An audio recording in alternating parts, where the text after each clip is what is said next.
uno de los atributos, me atrevo a decir que un experto podría incluso estar varias clases. Pero la idea o la intención es exponer algo de este atributo, lo principal, y también encontrar, amados hermanos, una aplicación práctica para nuestra vida. Que el hecho de que sabemos que Dios es soberano, no solo sea una idea etérea, ¿cierto?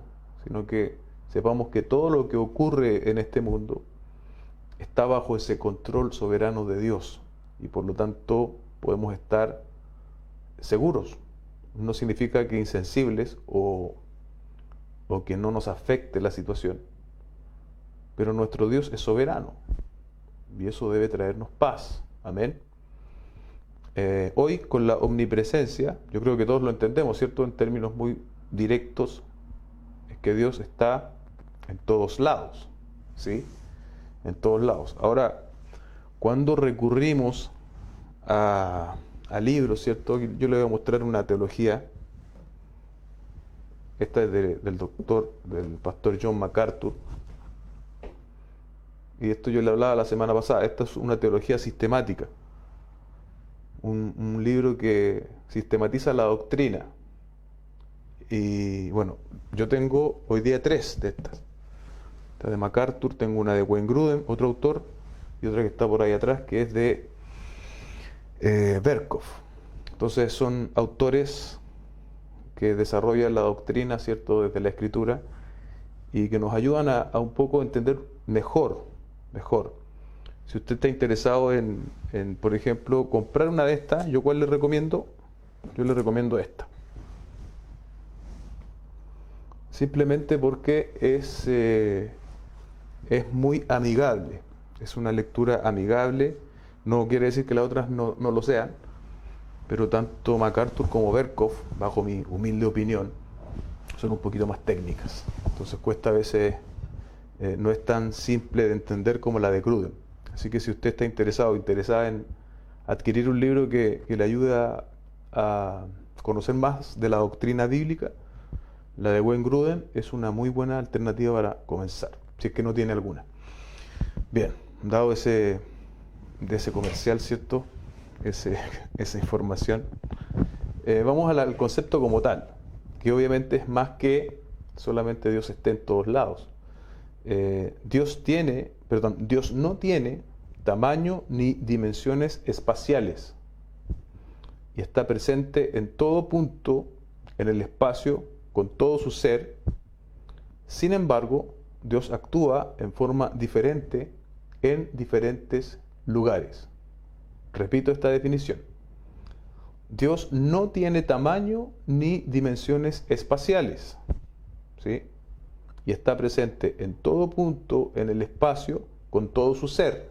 ¿Qué quiere decir eso? Que Dios no está fraccionado, ¿cierto? Y sin embargo, a pesar de estar con todo su ser en todo el espacio, Dios actúa de forma diferente en diferentes lugares. Esa es la definición, si mal no recuerdo, de Wayne Grudem.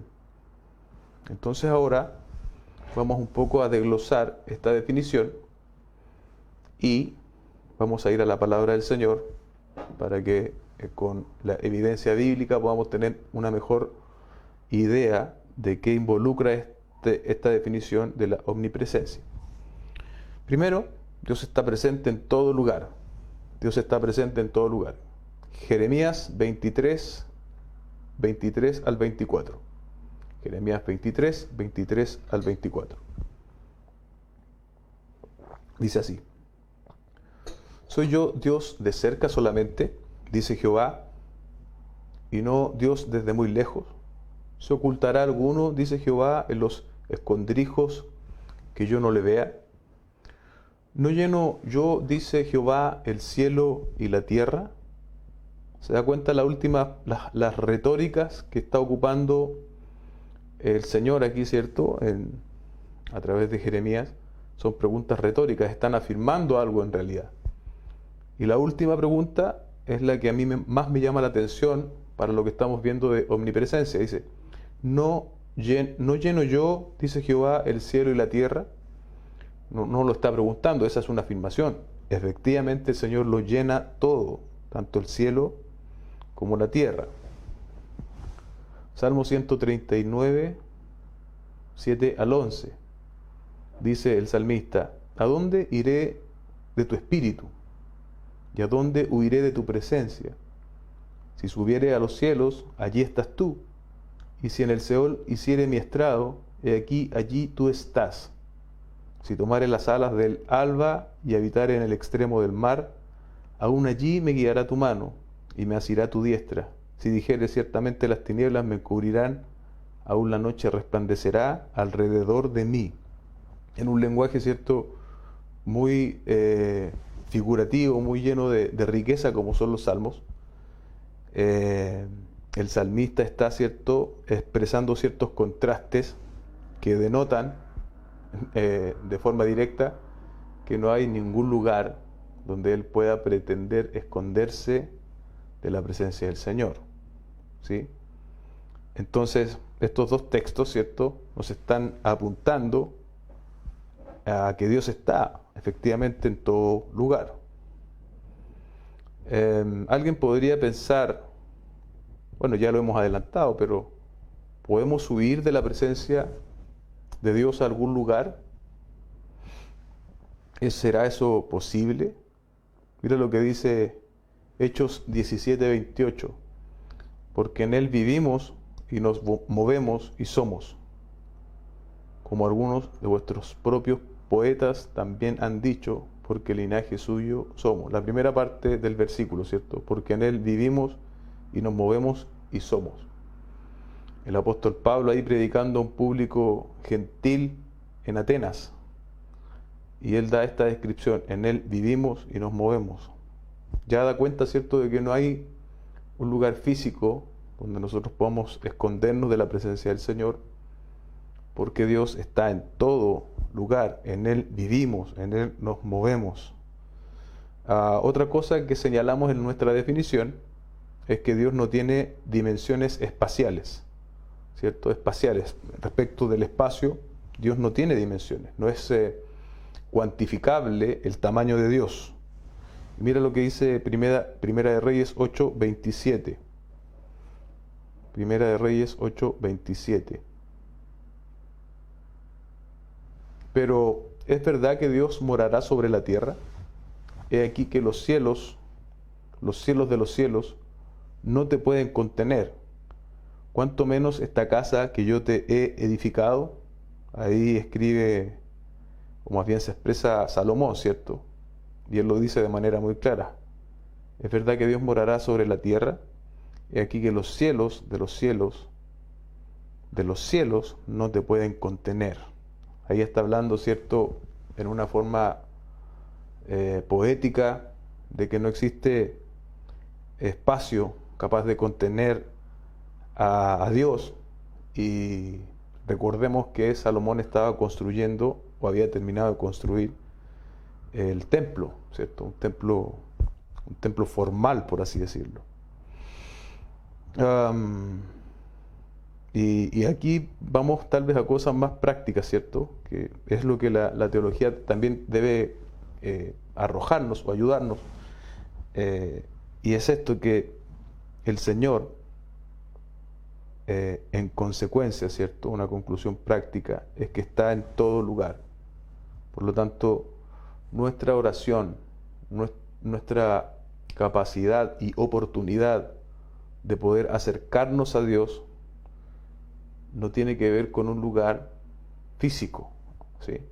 Aunque un lugar físico podría ayudarnos, ¿cierto?, en términos de estar más en intimidad, sin tanta distracción. Pero el hecho de que Dios esté en todo lugar, y que yo, por ejemplo, no tenga que ir a Jerusalén para encontrarme con Dios, eso es una excelente noticia para nosotros. Y hay algo importante en este sentido, y es que nosotros tenemos que, aunque nuestra mente funciona de esta forma, tenemos que evitar el pensar en Dios en términos de espacio, ¿cierto?, o en términos de tamaño, porque Dios sobrepasa ese concepto. Recuerden que Dios estaba antes del tiempo. Esto es un poco a veces difícil, es más fácil decirlo que entenderlo. Dios estaba antes del tiempo, antes que empezara a correr el cronómetro, Dios ya estaba, y antes de la creación Él ya estaba. ¿Se da cuenta? Entonces, hay ciertas distorsiones doctrinales que dicen que Dios es todo. Yo siempre menciono esto porque hace algunos años, no voy a nombrar el cantante, pero un cantante cristiano, yo no sé si él tenía conciencia de lo que estaba haciendo o no, o tal vez yo lo malinterpreté, pero él salía abrazando un árbol, o daba la indicación de abrazar un árbol. Abraza un árbol, decía, como dando el significado de que Dios está en todos lados. La verdad es que eso, que Dios, o más bien que Dios es todo. Entonces, si Dios es un árbol, si Dios es una hoja, si Dios es un animal, eso se llama panteísmo, hermanos. Y hay que esclarecer esto. Dios está en todos lados, pero Dios no es la creación, ¿sí? De hecho, la creación tiene la función de mostrar la gloria de Dios, pero un bello paisaje en sí mismo no es Dios, es una expresión de la gloria de Dios, pero no es Dios mismo, como afirma el panteísmo. Una perspectiva bíblica de este asunto es que Dios está presente en la creación, ¿cierto? Dios está presente, pero es diferente de la creación. Así que puede sonar muy poético abrazar un árbol, abrazar un perro y abrazar qué sé yo, pero no es bíblico. No es bíblico decir que Dios es todo, ¿sí? Porque Dios es antes de lo creado y Él está por sobre lo creado. Si bien Él habita todo, Él no es ese todo, ¿sí? Espero haber logrado algo de entendimiento en ese punto, porque es muy importante. Siguiendo con la definición, Dios puede estar presente para castigar, para sustentar o para bendecir. Entonces Dios puede estar presente para castigar, para sustentar o bendecir. Y aquí surge la pregunta: ¿está Dios en el infierno, por ejemplo? Porque decimos que Dios está en todo lugar, ¿cierto? ¿Está Dios en el infierno? Porque ahí claramente nosotros, son preguntas a veces un poco difíciles de hacernos y de responderlas. Y esto del hecho de que Dios está presente para castigar, también es un hecho bíblico. Entonces, lo que está claro es que en el infierno ya no va a haber ninguna expresión de la gracia de Dios. Si hoy día, hermanos, nosotros podemos vivir en este mundo que está de espalda a Dios, y yo puedo estar aquí hablándoles, y tú puedes estar en tu casa escuchando esto, y vivimos en cierta, entre comillas, armonía, es porque hay una expresión de la gracia común de Dios sobre todos. Pero en el infierno ya no va a haber ninguna expresión de gracia. Por lo tanto, ese va a ser un lugar terrible. Y muchos dicen que el tema del infierno es un símbolo solamente en la Biblia. Bueno, los símbolos tienen la función de representar algo, de mostrar algo, pero lo real es mucho peor. Entonces, si la Biblia nos habla de que el gusano no muere, de que es un lugar de tormento, y nosotros decimos, bueno, es un símbolo. Bueno, está queriendo representar algo mucho peor que eso, hermanos amados. Y definitivamente ese lugar de tormento y de castigo y de juicio final de Dios, para quienes no vienen a arrepentimiento y fe y no reconocen al Hijo, ese lugar también es una expresión de la justicia y del juicio de Dios. Entonces, en ese sentido, Dios sí castiga allí. Amén. Amós 9, 1 al 4. Amós 9, 1 al 4. Vi al Señor que estaba sobre el altar y dijo: derriba el capitel y estremezcanse las puertas y hazlos pedazos sobre la cabeza de todos. Y al postrero de ellos mataré a espada, no habrá quien de ellos huya, ni quien escape. Aunque cavasen hasta el Seol, de allá los tomará mi mano, y aunque subieren hasta el cielo, de allá los haré descender.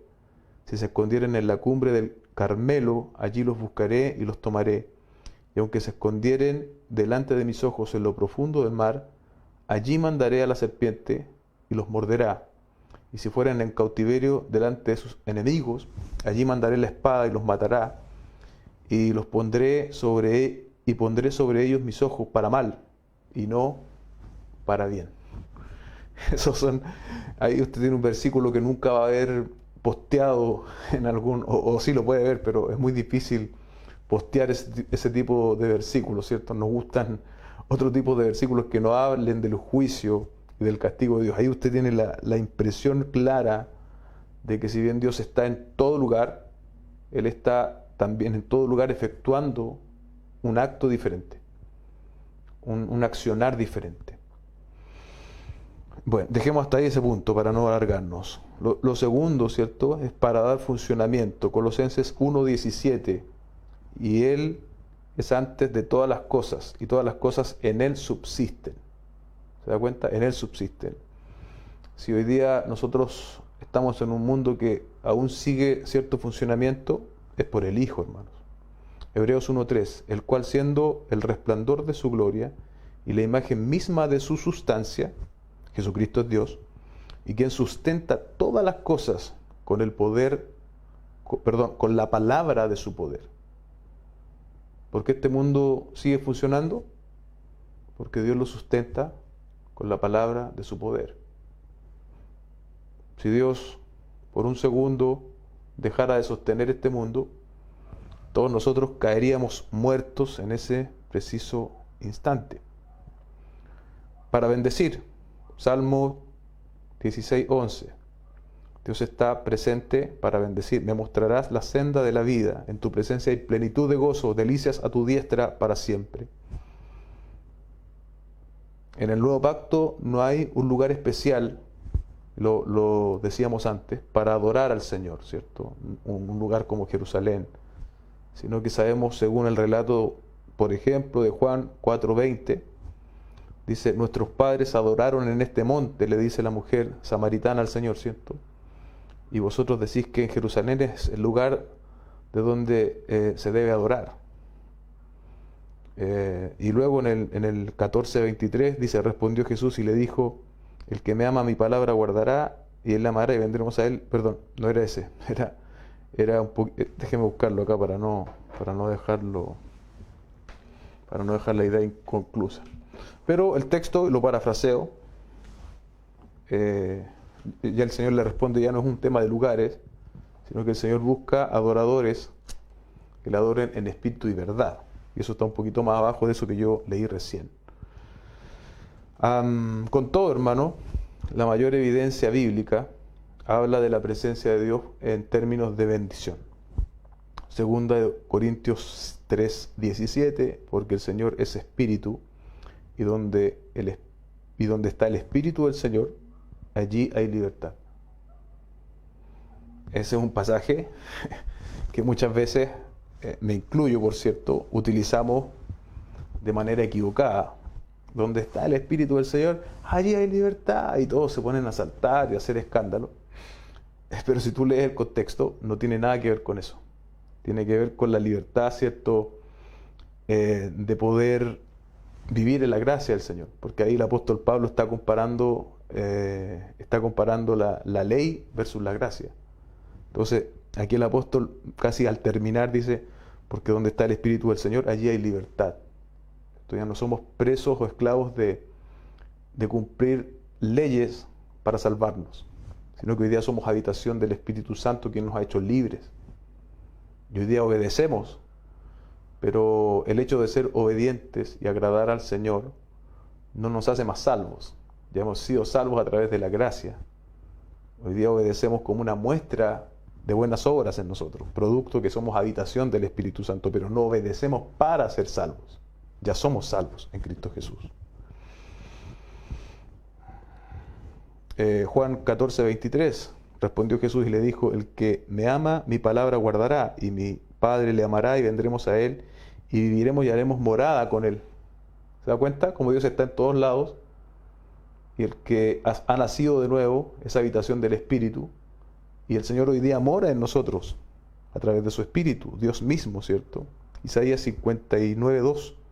Pero vuestras iniquidades han hecho división entre vosotros y vuestro Dios, y vuestros pecados han hecho ocultar de vosotros su rostro para no oír. Así como tenemos la bendición de experimentar libertad espiritual, tenemos la bendición de contar con la presencia del Señor, el pecado, ¿cierto? En el contexto de Isaías, las iniquidades provocan división, ¿sí? Provocan división, provocan que ese acercamiento, ¿cierto? Se corte de alguna forma. No es que Dios, en ese contexto, ¿cierto? Isaías estaba hablándole al pueblo idólatra, un pueblo que había visto todo el obrar del Señor, la buena mano del Señor, librándoles de Egipto, librándoles de los enemigos, trayéndolos a la tierra prometida. Sin embargo, ellos decidieron ir en pos de otros dioses.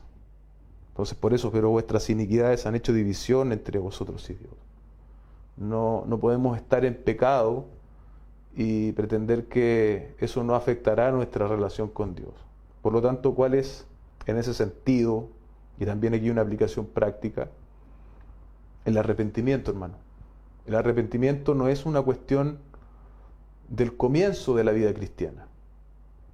El arrepentimiento es la vida cristiana, porque nosotros siempre estamos luchando con el pecado.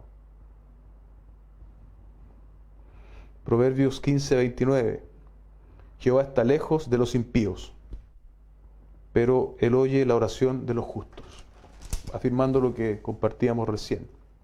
En resumen, hermanos, Dios está en todo lugar, en distintos lugares, pero actuando de manera diferente. Y su presencia en el relato bíblico está siempre relacionada mayormente con la bendición.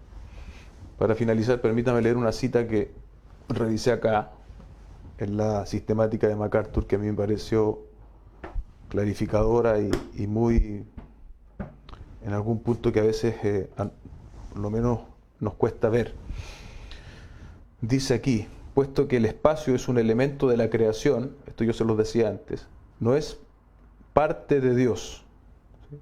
Estas perfecciones significan que Dios no está difuso por el espacio, de modo que solo parte de Él está en cada lugar. Dios no está fraccionado, ¿cierto? Es el todo de Dios. A eso se refiere John MacArthur. Y esa es algo interesante de saber. Dice, por ejemplo, Dios sostiene el orden creado estando presente en cada punto del espacio, también lo decíamos. Y esto aplica al cielo y al infierno, dice, al justo y al impío. De hecho, es mejor decir que Dios está, bueno, eso no es muy técnico, así que no lo vamos a leer. Pero eso es, hermanos, lo que yo quisiera compartir respecto de la omnipresencia de Dios. Y llevándolo a algo más de aplicación más cercana, Dios está contigo, hermano. Y si hay un pecado que hoy día que te está impidiendo tener una relación más directa y cercana y más íntima con el Señor, no perseveres en ese pecado, sino que pídele perdón al Señor y que nadie te robe esta prerrogativa. Somos habitación, pero el pecado hace que contristemos al Espíritu. No contristemos al Espíritu, sino que volvámonos en pos de nuestro Señor. Si hoy día estás pasando tiempo difícil, tiempo de enfermedad, tiempos de duda, tiempos en que a lo mejor las cosas no han salido como esperas, recuerda que nuestro Dios es omnipresente y el mismo Dios que estuvo contigo cuando todo era bueno, cuando los planes resultaban, es el mismo Dios que también está contigo en el momento difícil que estás enfrentando hoy. Porque, como hemos dicho en otras oportunidades, Dios es inmutable. Y a pesar muchas veces de nosotros mismos, nuestra porfía, nuestro pecado, todo aquello que nos separa de Dios, Dios sigue estando firme en su propósito para cada uno de nosotros, hermano. Así que la omnipresencia del Señor sea para nosotros un motivo de sumo gozo. Él está con nosotros, Él está en nosotros. Y eso debe llenar nuestro corazón de paz, de esperanza, de expectativa. Oremos al Señor.